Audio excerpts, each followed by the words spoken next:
So, ito yung mask na gagamitin natin. Ita-try natin. It's retinol plus collagen. Sorry. Retinol plus collagen firming serum mask. So, itry natin siya ha. Kasi marami akong naririnig na magandang benefits nito. Pero, let's see.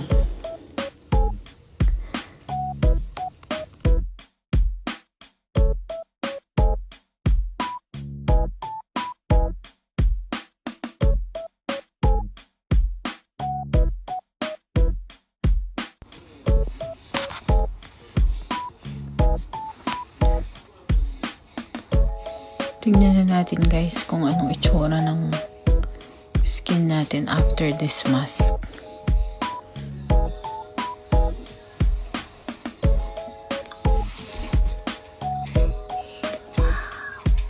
Shiny, shiny siya! Diba?